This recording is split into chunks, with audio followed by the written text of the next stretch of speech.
I'm Leanne, and I'm here with Ziad today, and we will be discussing the Agile Software as a Service, Agilibo. How are you doing today, Ziad? Good. How are you? Pretty well. I'm very interested to take a deep dive into what Agilibo is and how that is able to be utilized by people, companies, and in the future. Right. Thank you very much. So Agilibo is a software as a service. It's available on the internet. You can also download it as Android app or in iPhones. So Agilibo actually helps agile transformation for teams or big companies even.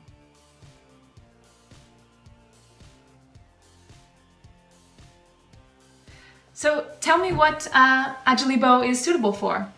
Agilibo is very, very suitable for teams who are geographically distributed across the globe. Even for the teams who are not sitting in the same room. So for example, for big companies, the team is distributed among different floors or far away, even in the same floor. It's very, very suitable for them.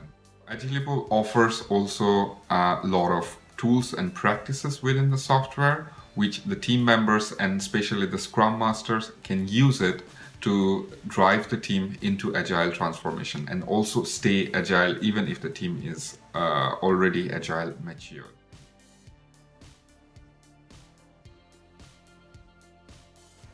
So what kind of management style does Agilibo facilitate? It's only agile management style that the Agilibo software facilitates, because that's where the name also comes from, Agilibo. So it's only helping the company to be agile and to transform to agile. Does this include a top-down management style, or no? What does that mean to be agile? Well, it means that there is no hierarchy except the boss, big boss, who is actually discipline-wise. It's like the line managers who do have a hierarchy. Other than that, rest of all the team members who are functionally involved in delivering a project, there is no hierarchy, but everybody has a role to do. Great. So we can see that people are within the same level and that are able to communicate at the same eye level, correct. Right, okay, at eye level. Okay, that's very interesting. Yeah. So how does this facilitate a communicative profile that doesn't have a sort of hierarchy? So who decides what gets done, and how does this become... Definitely you would have a product owner or a demand manager who is representing the customer and who is creating the demands or the requirements. The rest of the other people are responsible for making it happen.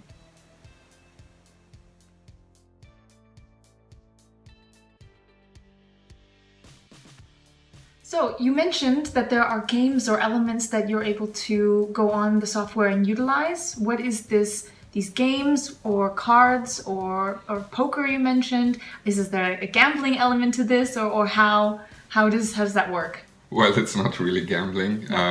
The agile people and the people from the scrum world, they already know about planning poker, retrospective and all those things. The thing is, like in scrum, they have 2, 3 or 4 weeks of sprint. Sprint is like just a set of amount of time where they plan their works, what they want to deliver. And before the sprint starts, they have to do a planning session. And for planning session, it's quite well renowned to use the planning poker. The teams can actually play planning poker even they are not sitting together. It's a module in Agilibo software where all the team members can log in, join, and the product owner or the customer can write the user stories, or they can work on the user stories, and it's all real time. Everybody can see what's the progress of the writing of the user stories. They can edit, delete, do whatever they need to do while they are on a discussion. And then the team members can put their estimations in Fibonacci number or whatever way they want to do it, and size of animals.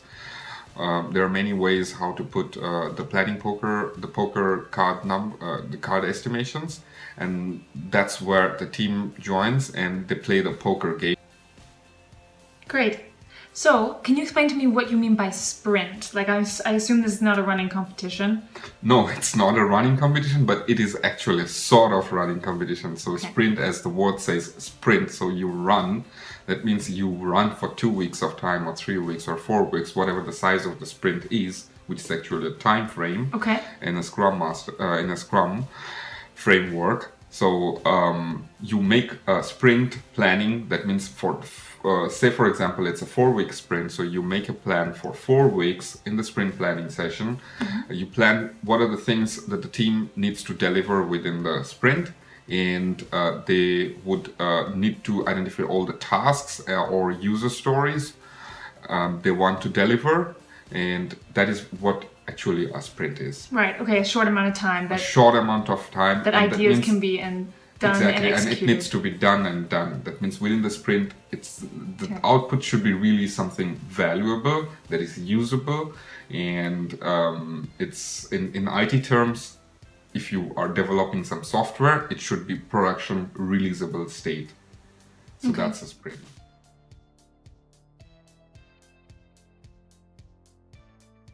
And so how can you keep on top of this? You mentioned a retrospective. So what is a retrospective, and how does that work within team members, and how will that be utilized?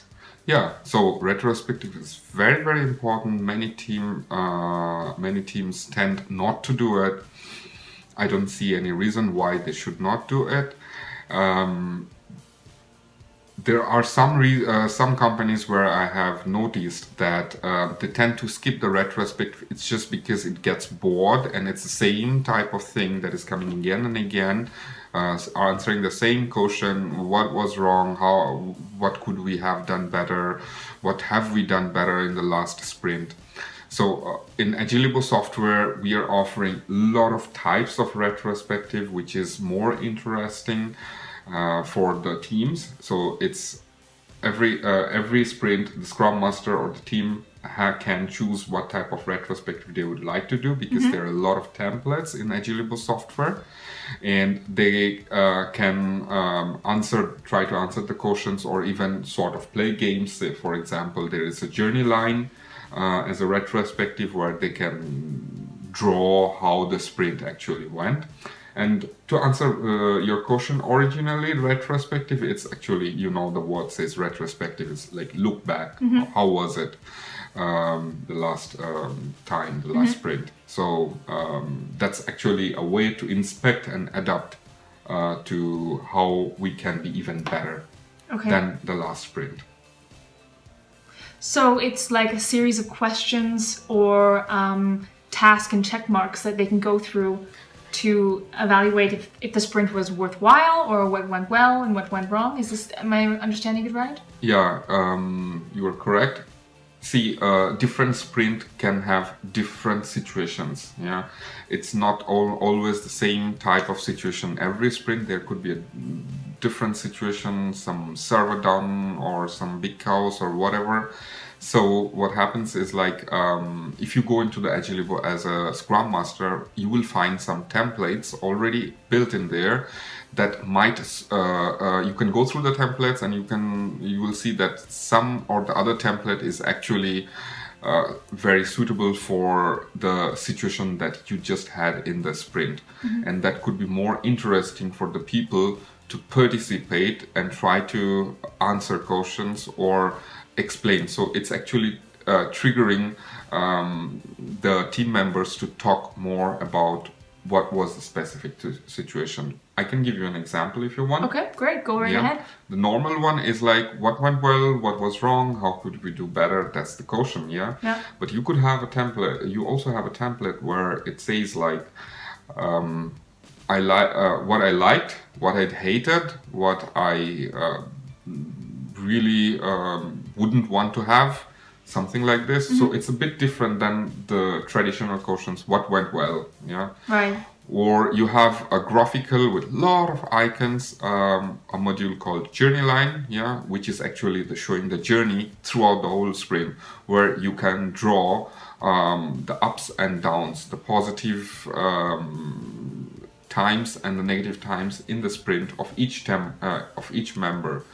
Each team member can show it graphically. So, these are all in the people who are in the Scrum team are normally intelligent people, and they always need a bit of change. Okay.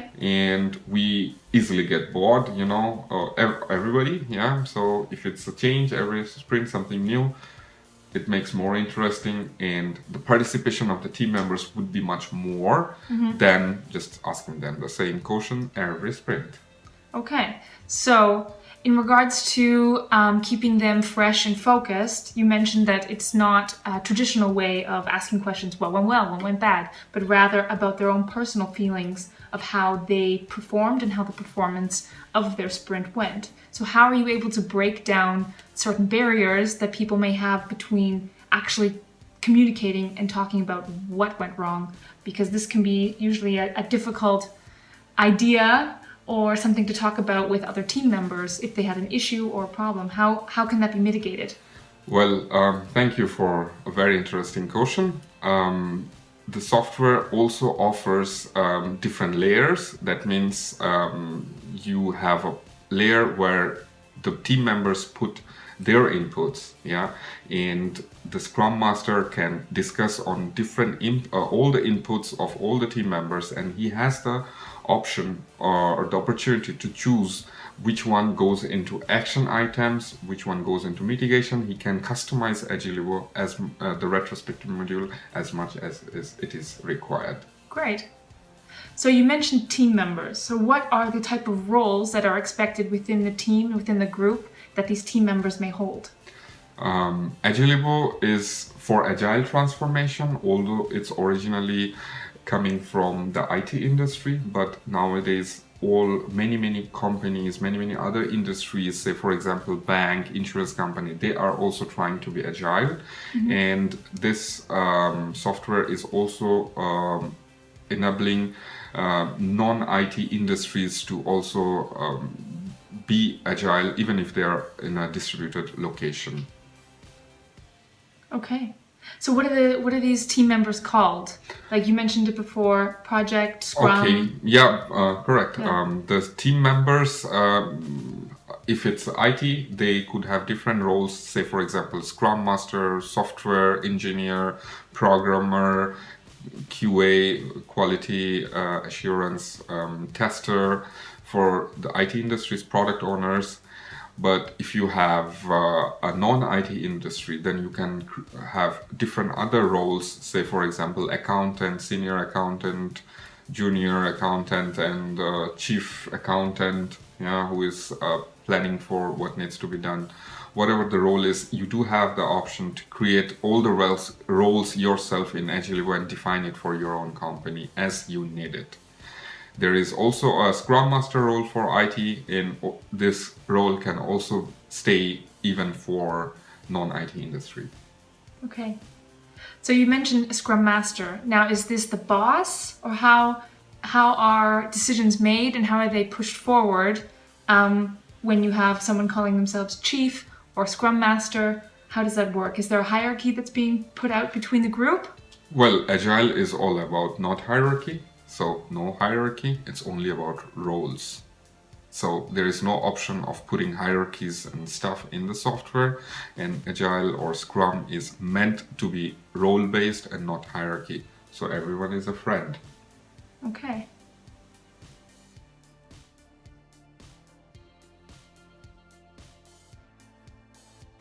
So I see here on the website that there are agile activities that can be chosen between. Can you give me a brief explanation about what a happiness door is? Yes, happiness door, it's just a name which shows like you have a door in front of the team members' room where they're sitting. It's a virtual idea. So you put sticky notes out there, and it could be anonymous until you choose to write your own name. That means if you would have had just an event now, say for example a planning session, and it was not really good, so there is no option to say it was good, bad, or very bad, but you try to stay positive in an agile environment. That means you show your feeling it was very sunny, less sunny, or cloudy. There are 3 icons and you can choose any of them. And if you feel it was not really that great, so you choose the cloudy icon and you stay anonymous and you put your comments, and people in your team knows for what event it is, and that somebody has chosen to be anonymous but still have had the courage to say that something could have been done in a better way.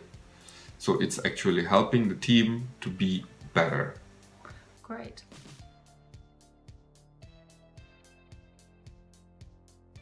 So I see next that these are a Kudo card. How do I fill out a Kudo card, and who benefits and who gets a Kudo card? It's very important that in an agile environment, appreciation is given. So we are all human beings, we work, and we get also motivated when there is an appreciation for the work that we deliver. That means you need a platform, also an official platform, where you can write a Kudo card to somebody which is even persisting. Yeah, if you would help me on something and I would just say your thank you, yes, it's not staying longer. But if I would write you a Kudo card, which is very nice and it lands on your email, also if you log into Agilibo, you see a Kudo card that you have received from me, and it will make your day feel better. You will have a nicer day and you will feel appreciated. And for me, I have an official way to express my gratitude to you, and also I feel good myself that I have sent you a Kudo card and I have recognized the help that you have done. Because in an agile environment, there is not like task-based, and the thing is like the team members need to work really together to make something happen, where involvement of other person is very, very important.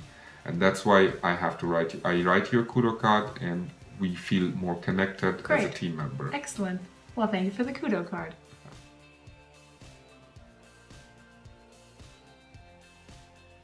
So next, for the agile activities, what is a delegation? Well, in an agile environment, delegation is very important. That means the team member have the power to change, have the responsibility to take over the responsibility. But many times it's been seen that in an agile environment, it's very chaos and everybody can do everything. Yes, it's true, but many people are also scared to take any initiative themselves. It's just because they're afraid if they are crossing the boundaries. Yeah, so you always need to have boundaries defined. That means through a delegation board in Agilibo, you define boundaries, what team members can do themselves, what are the decisions they can take to resolve some issues or problems they have. So if it's clearly defined, then the team members, it's more likely that they will take in more risk and more responsibility, because there is a delegation board which the team also plays together through a delegation poker, which is something like a planning poker game again, but with a different sets of delegate cards showing different levels of delegation. And the team members would play together and define their delegation level together with the manager or the scrum master or even with the product owner. And that's how actually the team will be more self-organizing, and there will be less clash within the teams or escalations also, because the team just didn't feel or wasn't sure if they should take care of something that... Right. So it's like, so you mentioned delegation of boundaries and also delegation of tasks, so that the project can go forward with everyone knowing their role. Correct.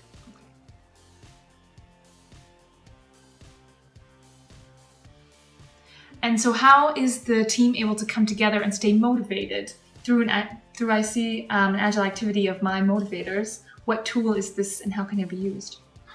Well, there are many, there is a module called My Motivators. Yeah. It's very important for a manager or a scrum master to know what motivates one single member of the team. Yeah. So maybe my motivation in the team is that I need to be recognized for my activities. Yeah, but it could be different for you. So where it could be like for you, it could be a status. That's your motivation. So the manager, if they know what's my motivation and what's your motivation, so he can also act accordingly. Say, for example, if my motivation is that I need to have the power to make a change in the team. Yeah. So that means I want to change this thing or that thing, and that's what I really feel interested, and that motivates me to work in the team. Yeah. So it's better for the manager that he would give me some works or allow me to do some changes. And this tool, is it you're able to write out what motivates you and then have your other team members be able to fulfill that so that you stay motivated, interested, and focused on the task at hand? Correct. That's how it is. So you will have, once you go into moving motivators, you will see a lot of cards with opportunity to move those cards ups and downs. That means if you move them up, means it's a positive effect for you, or if you move it down, it's a negative effect for you. The Scrum Master can invite the team member and say, hey, here is a list of cards with all description. Can you show all the cards that motivates you most from left to right? Yeah. So showing the left cards, which is most important factor for you, and the rightmost one is the least important factor for you. Great.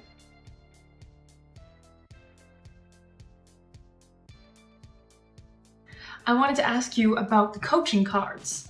Can you go through what different coaching cards can be implemented and used? Definitely. Although every team member has the access to all sorts of coaching cards for different roles. Say, for example, there is a Scrum developer coaching card. Yeah, it's meant for the IT developer. So if the Scrum Master is interested in coaching some new team member who just joined the Scrum team, yeah, and he or she is not really that much knowledge about Scrum or Agile, then the Scrum Master can have a one-to-one session if he wants with this new Scrum developer and go play the Scrum developer coaching cards. It's also possible that the Scrum Master tells the developer, hey, there is a coaching card, please go through it.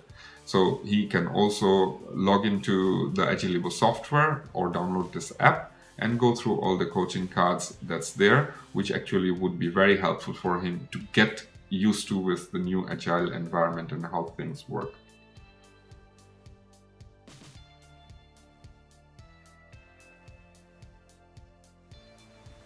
So say that I am a Scrum Master, but I have multiple teams.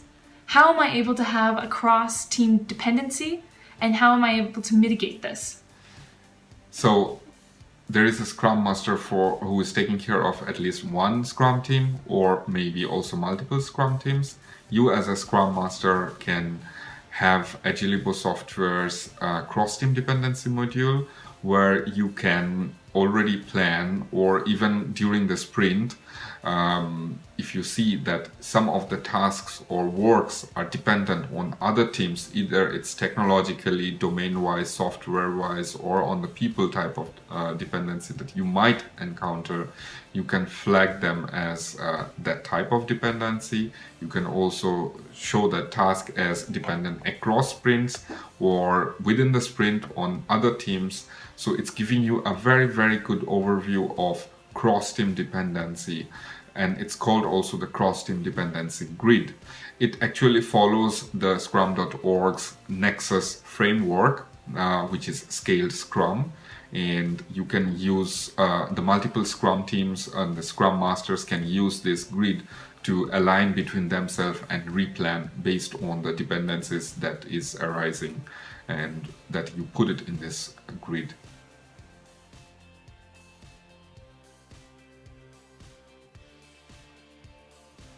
So I see that Agilibo is quite a collaborative tool. How are the individuals or team members able to collaborate through the software? They can collaborate through the software with a lot of different modules, starting from planning poker, retrospective, journey line, Kudo cards, happiness door, and my motivators, delegation board, and many other platforms, modules that are going to come up. And this is both web-based and mobile app-based that I can access. Yeah, we are now, it's not only available for Android and iOS. For other apps, operating systems such as Windows or BlackBerry, it's not available. And are you anticipating that it will be available in the future? In the future, as the number of users are increasing, it will also be offered on Windows and BlackBerry or any other operating system that might be in demand, as we are also agile. Great.